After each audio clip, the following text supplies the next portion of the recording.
রাগে আর বিরক্তে নিজেকেই চারটে থাপ্পড় মারতে, ঠাস ঠাস করে থাপ্পড় মারতে আমি পিছুপা হব না। কেন জানো? আজ থেকে 5 বছর আগে আমি কাজ করতে শুরু করি, এখনো পর্যন্ত আমি 3টে চাকরি পাল্টেছি।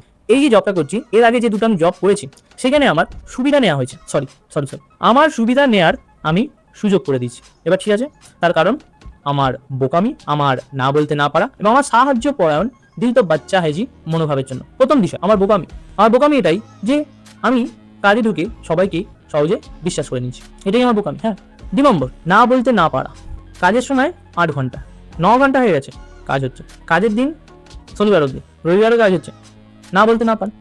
নিজের কাজের বাদ দিয়েও, কাজের জায়গায় কাজ বাদ দিয়েও তাদের পার্সোনাল কাজ করাতে আমাকে সাহায্য করতে হচ্ছে, না বলতে না পারা।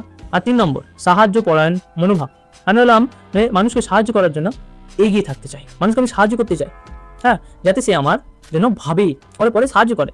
কিন্তু তারা যে আমার জন্য ভাববে না সেটা তোমার বুঝে যাওয়া উচিত, আমি বুঝিনি, এটাই হলো ব্যাপার। কিন্তু 5 বছর ধরে আমি কাজ করে এবং সেই সকল মানুষদের সাথে কাজ করে, অসংখ্য মানুষের সাথে কথাবার্তা বলে, বিভিন্ন পরিস্থিতির মধ্যে থেকে আমি যা যা শিখেছি সেগুলো তোমাদের সাথে শেয়ার করছি। কথাবার্তা বলা, সঠিকভাবে কথাবার্তা বলা, বিশেষ করে টাকার ব্যাপারে জ্ঞান বেড়েছে, ম্যানেজমেন্ট স্কিল বেড়েছে, কাকে না বলা উচিত আর কাকে না বলা উচিত নয় সেটাও শিখেছি, কাকে বিশ্বাস করা উচিত আর কেন বিশ্বাস করা উচিত, আর যদি বিশ্বাস না করা হয় কেন বিশ্বাস করা উচিত নয় এটাও শিখেছি। আরো অনেক অসংখ্য জিনিস শিখেছি।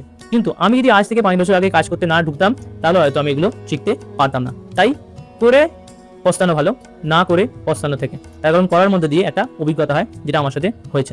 এরপরেও আমার সাথে 5 বছর আগেকার বোকা, না বলতে না পারা এবং মানুষকে সহজে বিশ্বাস করা তন্ময়ের সাথে দেখা হয়।